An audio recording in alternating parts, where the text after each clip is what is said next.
السلام عليكم ورحمة الله وبركاته. الحمد لله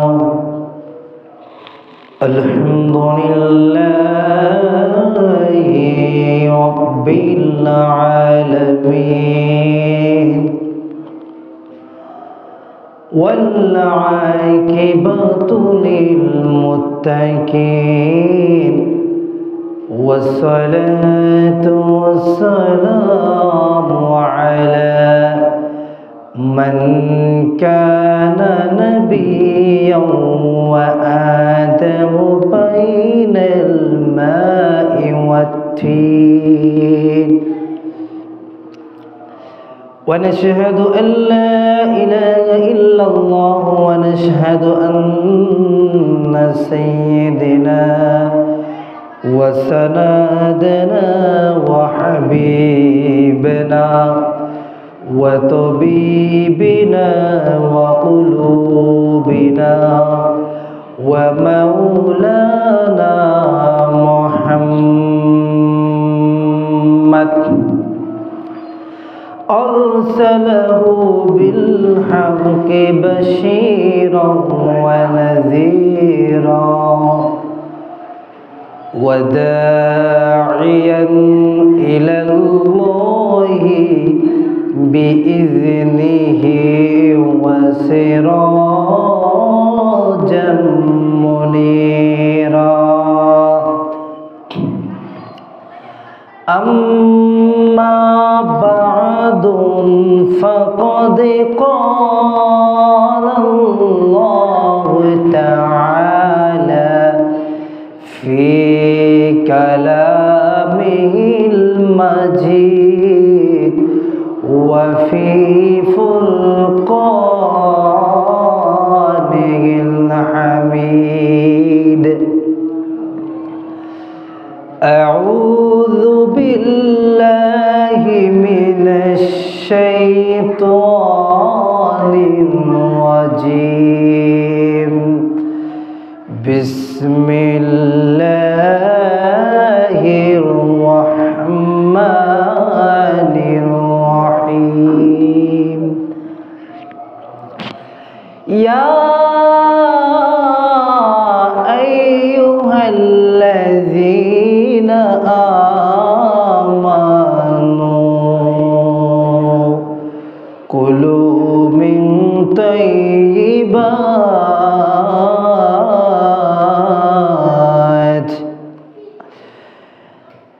آمنوا لا تأكلوا أموالكم بينكم بالباطل إلا أن تكون تجارة إلى آخر. إن الله وملائكته يصلون على النبي يا أيها الذين آمنوا صلوا عليه وسلموا تسليما. اللهم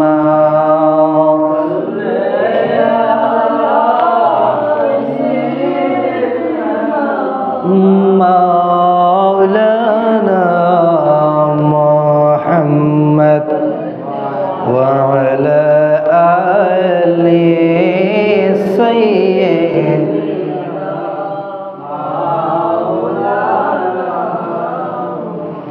আমরা সবাই আদম পাপী, নবীজি তোমায় চিনলাম না, সেই কারণে রোজ হাসরে আমাদেরকে বললেন না। আল্লাহুম্মা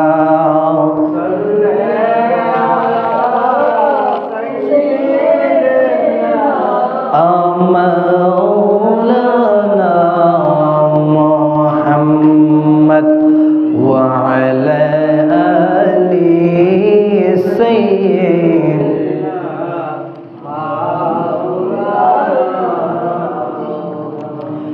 একটু জবানটুকু ছেড়ে ইসমে জাতির জিকির করেন লা ইলাহা ইল্লাল্লাহু লা ইলাহা ভালো লাগে লা ইলাহা ইল্লাল্লাহ বলেন লা ইলাহা বলেন লা ইলাহা ইল্লাল্লাহু লা ইলাহা ইল্লাল্লাহু লা ইলাহা ইল্লাল্লাহু লা ইলাহা ইল্লাল্লাহু লা ইলাহা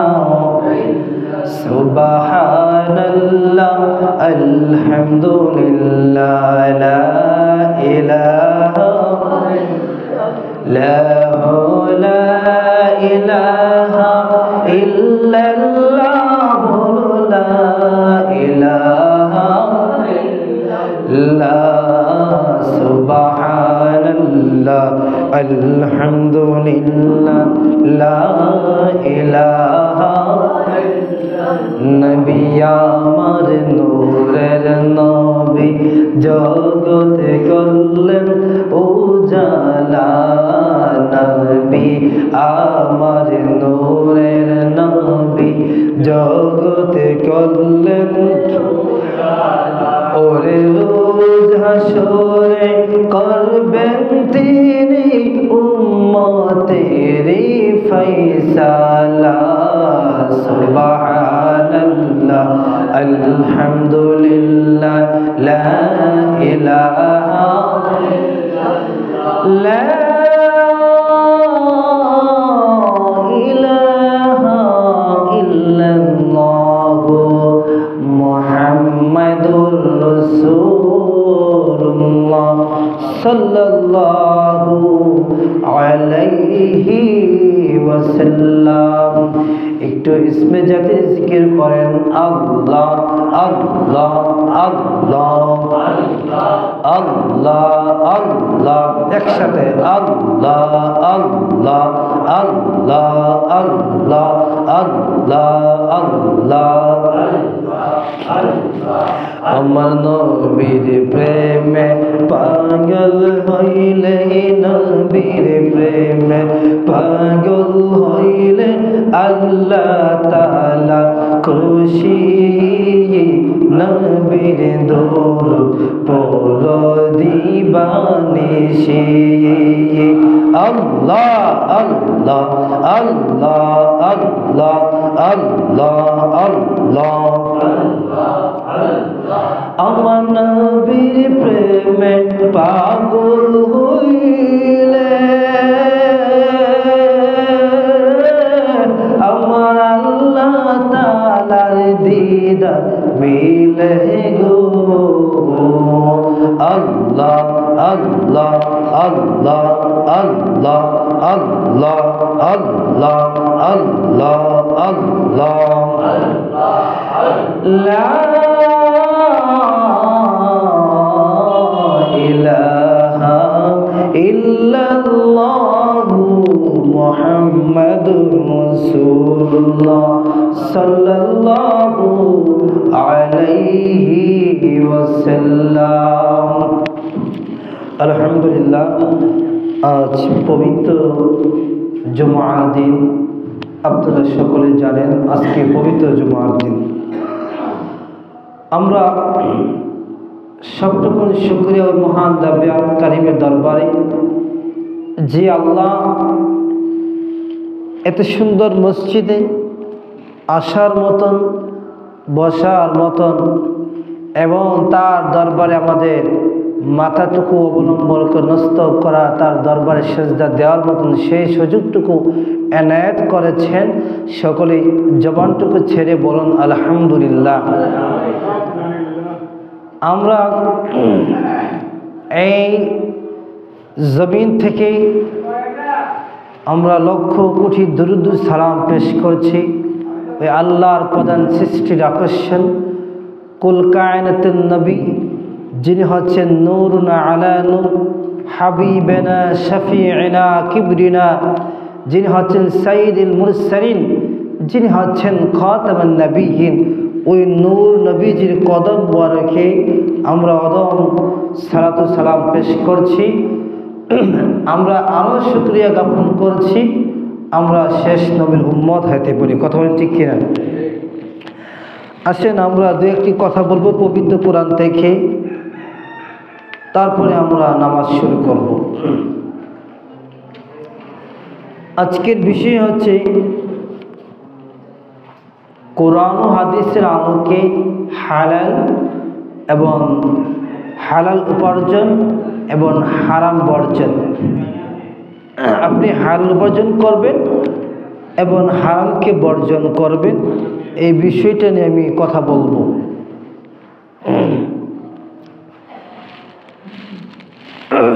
দেখেন, আল্লাহ পাক আপনাকে আমাকে সৃষ্টি করেছেন, সবাইকে তো আমার আল্লাহ সৃষ্টি করেছেন।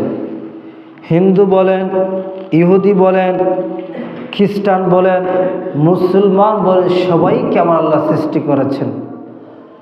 পৃথিবীর সমস্ত মানুষ যদি আল্লাহর ইবাদত না করে, আল্লাহকে না ডাকে, আল্লাহর কিছু হবে? বলেন, কিছু হবে? হবে না।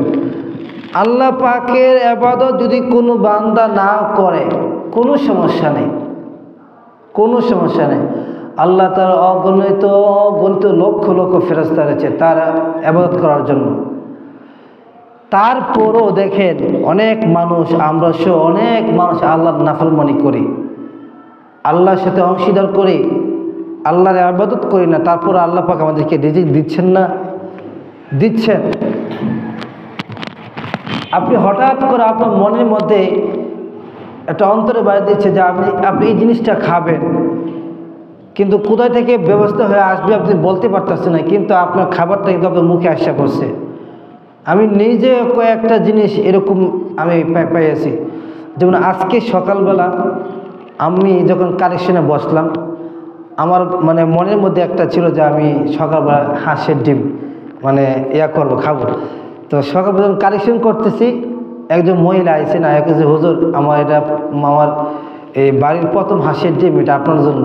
তার মানে কি, আমার মনের যে একটা দিলের যে রিজিকের ব্যবস্থা করছেন কে? আল্লাহ করছেন না? আমারটা দিয়ে আমি আপনাদের বুঝাইলাম যে আজকের দিনও আমি এই ফায়সাটা আমি পাইছি। বলেন সুবহানাল্লাহ। তো রিজিকের মালিক তো আমার আল্লাহ, ঠিক কিনা বলেন? তো আসেন, আল্লাহ পাক আপনাকে আমাকে সৃষ্টি করার পরে আল্লাহ পাক আমাদেরকে রিজিক দিচ্ছেন, কিন্তু আল্লাহ বলেছেন বান্দা ওই রিজিককে তুমি পরিশ্রম করে খাও। কি করে করে খাও? পরিশ্রম করে সঠিক পন্থায় তুমি রিজিককে তুমি তালাশ করো। এই জন্য আল্লাহ তাআলা সূরাতুল জুমার মধ্যে জুমার বিষয়ে একটা সূরা নাযিল হয়েছে। ওই সূরার মধ্যে আল্লাহ বলেছেন, ইয়া আইয়ুহাল্লাযীনা আমানু, হে ঈমানদারগণ, বিশ্বাসীগণ, ইযা নুদিয়া লিস-সালাতি মিন ইয়াউমিল জুমআতি ফাসআউ ইলা যিকরিল্লাহ, যখন নামাজের সময় হবে তোমরা নামাজ পড়বে, নামাজের পরে তোমরা রিজিকের জন্য বের হয়ে যাও। বলেন সুবহানাল্লাহ। তাহলে আসেন আমরা হিফজুল কোরআনের একটি আয়াত আপনাদের সামনে পেশ করি। আল্লাহ তাআলা বলেছেন, ইয়া আইয়ুহাল্লাযীনা আমানু, হে পৃথিবীর ঈমানদার বিশ্বাসীগণ, লা তাকুলু আমওয়ালাকুম বাইনাকুম বিল বাতিল।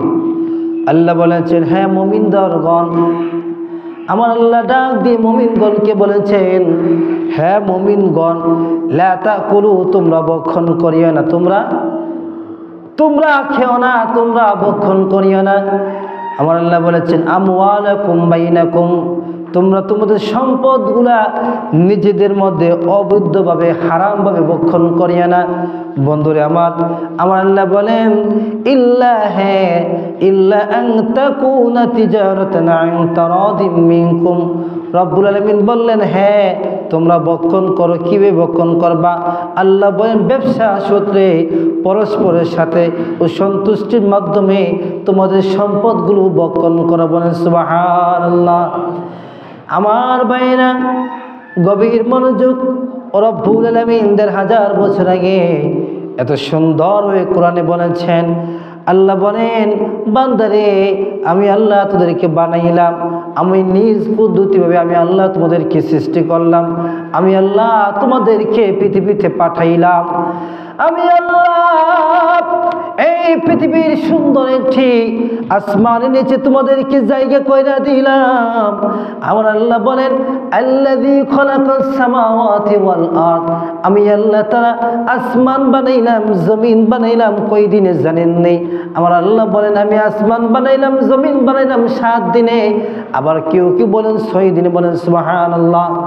যুবক ভাইরা আসেন, আমার আল্লাহ বলেন, এত সুন্দর আসমানের নিচে আমি আল্লাহ তোমাদেরকে ঠাঁই দিলাম, আমি আল্লাহ তোমাদেরকে বসবাস করার জন্য দিলাম, দুনিয়াতে পাঠাইলাম।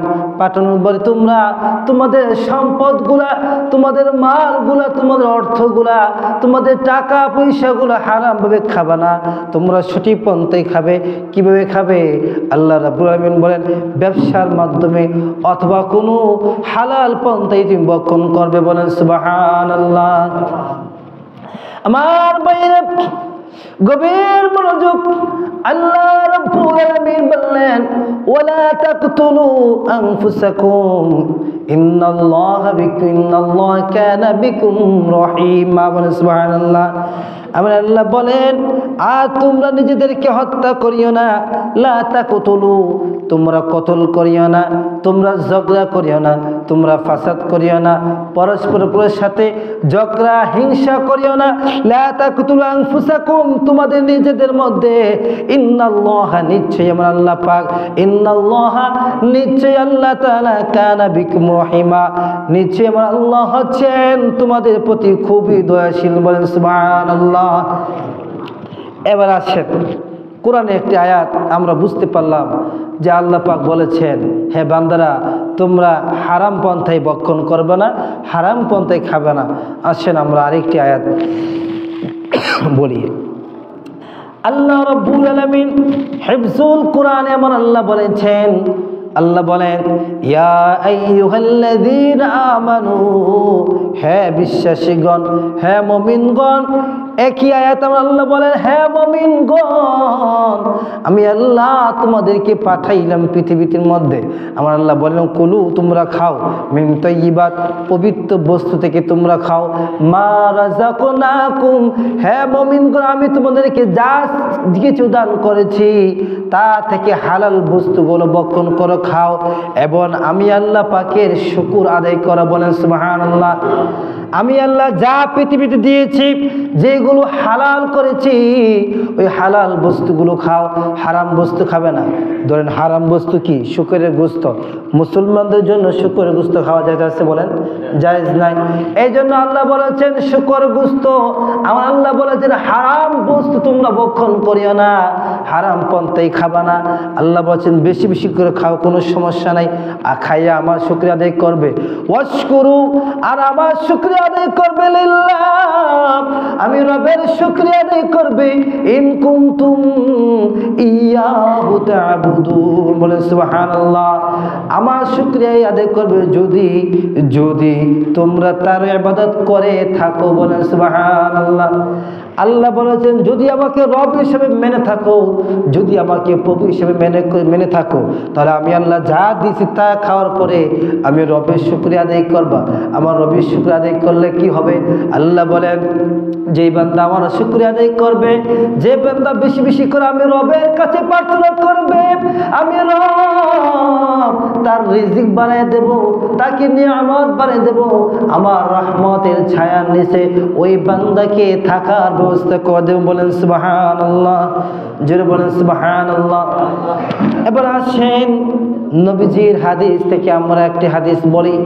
আল্লাহ নবী ১৫০০ বছর আগে এত সুন্দরভাবে আমার নবী বলেছেন। হযরত আব্দুল্লাহ ইবনে মাসউদ রাদিয়াল্লাহু তাআলা আনহু থেকে হাদিসটি বর্ণনা হয়েছে। আমার ভাইয়েরা একটু গভীর মনোযোগ আমার দিকে তাকান।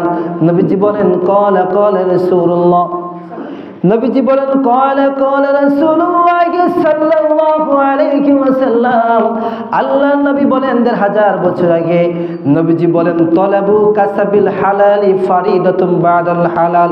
বলেন সুবহানাল্লাহ। নবীজি ইরশাদ করেছেন হালাল সম্পদ কামাই করা ফরজের পরেও ফরজ। বলেন সুবহানাল্লাহ। কি বললেন? হালাল সম্পদ কামাই করা ফরজের পরেও ফরজ। তার মানে আপনার আমার জন্য হালালভাবে উপার্জন করা, হালালভাবে উপার্জন করে হালালভাবে ভক্ষণ করা, এটা ফরজের পরেও কি ফরজ। বলেন সুবহানাল্লাহ।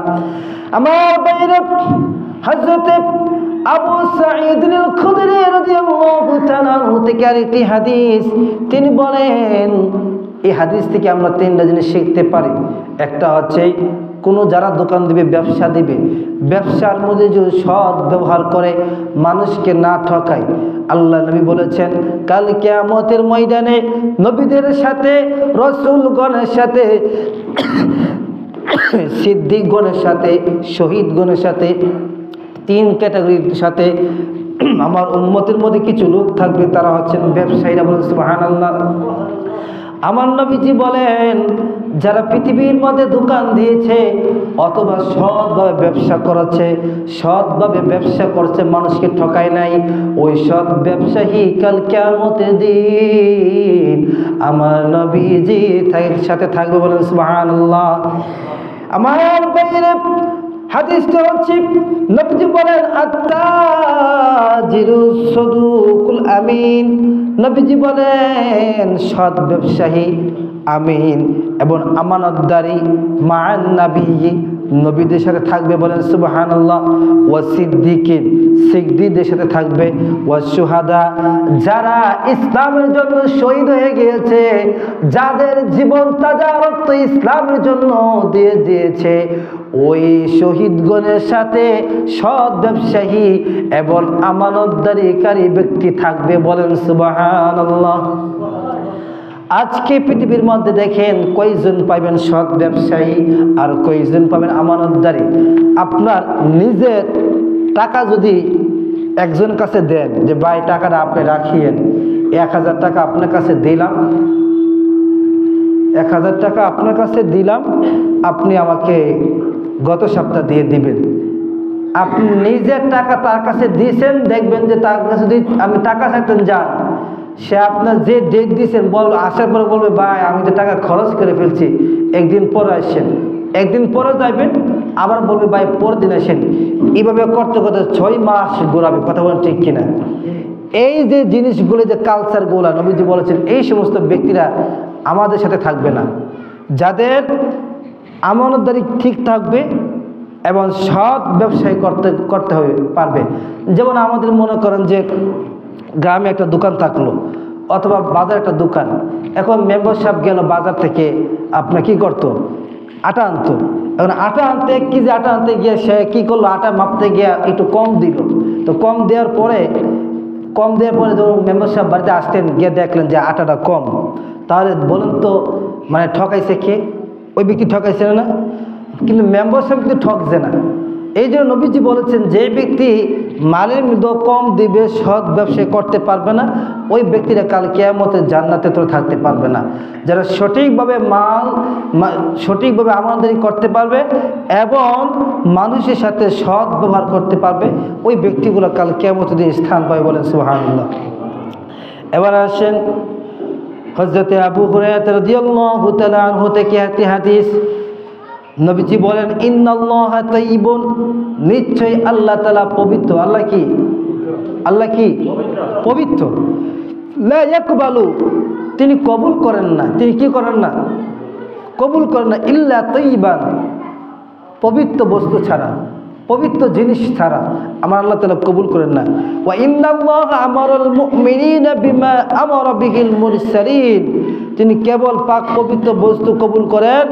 আর এই ব্যাপারে আমরা আল্লাহ তাআলা আদেশ করেছেন, তিনি রাসূলগণকে আদেশ করেছেন। তিনি বলেন হে রাসূল, আপনারা পাক পবিত্র হালাল মাল খাবেন এবং নেক আমল করবেন। বলেন সুবহানাল্লাহ। প্রিয় ভাইরা, একটা হাদিস, এক ব্যক্তি অনেক দূর থেকে আসলো, আসার পরে তার দুই হাত আমার আল্লাহ তাআলা দরবারে বাড়ায় দিলেন। দুই হাত তুললেন, তুলে দোয়া করছেন, আল্লাহ আপনি আমাকে মাফ করেন, আপনি আমাকে এটা দেন, ওইটা দেন, এটা করেন। নবীজির হাদিস হচ্ছে, নবীজি বলেন সুম্মা, অতঃপর যাকার রজুল, এমন এক ব্যক্তির কথা আল্লাহর হাবিব পেশ করলেন, ইউতিলুস সাফার, যে দূর দূরান্তে সফর করেছে, আশআসা ওয়া আকবার ইয়ামুদ্দু ইয়াদাইহি ইলাস সামা। আল্লাহর হাবিব বলেন, নূর নবীজি বলেন, আমার আল্লাহ নবী একজন ব্যক্তির কথা উল্লেখ করলেন। নবীজি বলেন ইউতিলুস সাফার আশআসা ওয়া আকবার ইয়ামুদ্দু, নবীজি বলেন একজন ব্যক্তি সফর করল, সে ক্লান্ত, ওই ব্যক্তির কথা উল্লেখ করলেন। নবীজি বললেন ওই ব্যক্তি ইয়ামুদ্দু ইয়াদাইহি, তার দুইটি হাত ইলাস সামা, আসমান দিকে উঠাইলেন, উঠাই বলছেন ইয়া রাব্বি ইয়া রাব্বি, হে রব হে রব। নবীজি বলেন ওয়া মাতআমুহু, তার খাবারটা হচ্ছে হারাম, ওয়া মাশরাবুহু, তার পোশাকটা হচ্ছে হারাম, ওয়া মালবাসুহু হারামুন, তার লেবাসটা হারাম, ওয়া গুযিয়া বিল হারাম, এবং সে যা খাচ্ছে সবগুলো হারাম। ফা ইন্না ইউস্তাজাবু লিযালিক, এই লোকের দোয়া কিভাবে কবুল হবে? বলেন সুবহানাল্লাহ। নবীজি বলতেছেন যে একজন ব্যক্তি হাত তুলল আল্লাহ পাকের দরবারে, অথচ সে যে খাবার খাচ্ছে এটা হারাম, অথচ সে যে বস্তুটা, সে যে কাপড় পরিধান করছে এই সমস্ত জিনিসটা হারাম, সে যে পানিটা খাচ্ছে, পানি তো নিয়ামত, ঠিক কিনা? পানি বলতে যে শরবত অথবা আপনি দোকান থেকে জিনিস কিনে আনেন হারামভাবে, এগুলো খাচ্ছে, সবগুলো হারাম। নবীজি বলেছেন ওই লোকের দোয়া কিভাবে কবুল হবে? কারণ আল্লাহ তো বলেছেন ইন্নাল্লাহা তাইয়্যিবুন, নিশ্চয় আল্লাহ তাআলা পবিত্র, লা ইয়াকবালু, তিনি কবুল করেন না ইল্লা তাইয়্যিবান, পবিত্র বস্তু ছাড়া। বলেন সুবহানাল্লাহ। আর যদি বলেন সুবহানাল্লাহ। তাহলে আমরা আরেকটি হাদিস শেষ করছি। নবীজি করিম সাল্লাল্লাহু আলাইহি ওয়াসাল্লাম বলেছেন যে মানিশতারা সাওবাম বিআশরাতি দারহিমা ওয়া ফীহি দিরহাম, আল্লাহর হাবিব করিম সাল্লাল্লাহু আলাইহি ওয়াসাল্লাম বলেছেন যেই ব্যক্তি 10 টাকায় একটি কাপড় খরিদ করলো, 10 টাকায় একটি কাপড় কিনলো, রাসূল বলেছেন যার মধ্যে একটি টাকা উপায় অর্জিত হারাম, তার নামাজ কবুল হবে না, যেই পর্যন্ত ওই কাপড় তার পরিধানে থাকবে। বলেন সুবহানাল্লাহ। অর্থাৎ আপনি এই কাপড়টা কিনলেন 500 টাকা দিয়া, কিন্তু 499 টাকা হচ্ছে আপনার হালাল, 1 টাকা হচ্ছে হারাম। নবীজি বলেছেন সে 1 টাকা হারাম থাকার কারণে সে যে এই কাপড়টাতে নামাজ পড়বে তার নামাজ হবে না। বুঝতে পারছেন? তাহলে বুঝতে হবে যে আপনার পোশাক, আপনার লিবাস, আপনার খাবার, যা খাচ্ছেন, যা ভক্ষণ করছেন, যা পরিধান করছেন, সমস্তগুলাকে হালাল হতে হবে। হালাল পন্থায় মানে হারাম পন্থায় অর্জন করে হালালভাবে চলা যায় না। আপনাকে হালালভাবে চলতে হলে হালাল পন্থায় অর্জন করতে হবে এবং হালাল পন্থায় চলতে হবে। কথা বলেন ঠিক কিনা? এই জন্য শেষ কথা হচ্ছে যে আল্লাহ তাআলা আরেকটি হাদিসটা হচ্ছে নবীজি বলেন যে আমি মেরাজের রাইতে আমি যখন পাশে দিয়ে যাচ্ছি, কিছু মানুষের পাশ দিয়ে দেখলাম তাদের পেটগুলা বিশাল বড় বড় বাড়ির মতন, ওই পেটগুলোতে কিছু সাপ বের হচ্ছে। নবীজি বললেন জিব্রাইল, এই লোকগুলো কারা? হযরত জিবরাইল আলাইহিস সালাতু ওয়াস সালাম বললেন ইয়া রাসূলুল্লাহ ইয়া হাবিবাল্লাহ, তারা হচ্ছে আপনার উম্মতের মধ্যে কিছু সুদখোর। নবীজি বললেন তারা হচ্ছে সুদখোর, যারা পৃথিবীর মধ্যে থাকা অবস্থায় হারামভাবে পন্থা অর্জন করেছে এবং সুদ খাইছেন। হা উলাই ইয়া জিবরাইল, হে জিবরাইল, ক্বালা জিবরাইল বলেন হা উলাই আকালাতুর রিবা, রিবা মানে হচ্ছে সুদ। রিবা মানে কি? সুদ। আরবিতে বলা হয় রিবা, বাংলাতে বলা হয় সুদ, ইংলিশে বলা হয় ইন্টারেস্ট। যে ব্যক্তি সুদ খাবে, সুদ খাওয়ার পরে নবীজি বলেন ওই লোকগুলো হচ্ছে, আল্লাহর জিবরাইল বলেন ওই লোকগুলো হচ্ছে সুদখোর। বলেন সুবহানাল্লাহ। তাহলে সুদখোরের ব্যাপারও হাদিস আছে না? তবে আমাদের সমাজে এখন সম্ভবত প্রচুর কমতেছে, জানি কি না তা জানি না। তো শেষ কথা, আরেকটি কথা বলবো, এই বছর তো শেষ হয়ে যাচ্ছে। আমরা মুসলমান হিসেবে বাংলাদেশ আপনার 97%, এটা মুসলিম কান্ট্রি, 97% হচ্ছে মুসলমান, 3% হচ্ছে আপনার হিন্দু বলেন ইহুদি বলেন থাকতে পারে। একটি মুসলিম রাষ্ট্রে সংবিধানও আছে যে 31st যে নাইট, ওই যে রাতের কথা, যে বিষয়টা আমি বলতে চাচ্ছিলাম, বিষয়টা হচ্ছে যে আমরা মুসলমানরা যখন আপনার 31 ডিসেম্বর রাত 12:01 বাজে, তখন আমাদের মধ্যে অনেক ভাইয়েরা, আমাদের সন্তান বলেন অনেকেরই দেখবেন যে বাজি, এই সমস্ত গান কনসার্ট এই সমস্ত বাজায় রাতে বেলা, রাত 12:01 যখন বাজে, মানে নতুন নববর্ষ শুরু করে। কোরআন হাদিসের আলোকে এগুলো কখনো জায়েজ নাই, বুঝছেন? এগুলো কখনো জায়েজ নাই, আপনারা দিবেন না এগুলো করতে। কারণ এগুলো হচ্ছে ইহুদিদের কালচার, খ্রিস্টানদের কালচার। এই সমস্ত কালচার যদি আপনার সমাজে, আপনার সোসাইটিতে প্রবেশ করান, একসময় আপনি থাকবেন না, কিন্তু আপনি মৃত্যুর পরে আপনার সন্তানগুলো যে এগুলো করলে আপনার কবরে এই আযাবগুলো পৌঁছাবে, বুঝতে পারছেন? সুতরাং 31st যেটা আমরা বলি ডিসেম্বর 31 রাত 12টার পরে নতুন যে ইংরাজি মাস শুরু হয়, ওই রাতকে বোঝায়। ওই রাতে হাজার হাজার মানুষ ওই রাতে অপেক্ষায় বসে থাকে, কখন আপনার কনসার্ট করবে, কখন গান বাজনা করবে। এই সমস্ত কাজ করবেন না। অথচ মুসলমানদের জন্য হিজরি সনগুলা, হিজরি মাসগুলা মুখস্থ করা রাখা, এটা মুসলমানদের জন্য এটা ফরজ, কিন্তু মুসলমান এটা করে না। আপনি অধিকাংশ 90% মুসলমানদের যদি আপনি জিজ্ঞান যে ভাই আপনি আরবি 12 মাসের নামগুলা বলেন, বলতে পারবে না। ভাই এটা হিজরি কত সাল, এটা বলতে পারবে না। কিন্তু ইংরাজি বললে এটা বলতে পারবে, ইংরাজি বললে এটা বলতে পারবে। সুতরাং এই সমস্ত কালচার আপনারা করতে দিবেন না, করাটা ঠিক না। এর পরিবর্তে আপনারা একটা গজলের কনসার্ট করতে পারেন, এটা কোরআনের মাহফিল দিতে পারেন, যেটার মাধ্যমে ওইগুলো দূর হবে। আল্লাহ পাক আমাদেরকে বুঝার তৌফিক দান করুক। ওয়া আখিরু দাওয়াকুম আলহামদুলিল্লাহি রাব্বিল আলামিন। আসসালামু আলাইকুম ওয়া রাহমাতুল্লাহ। যারা 4 রাকাত নামাজ পড়েন নাই, পড়ে নেন।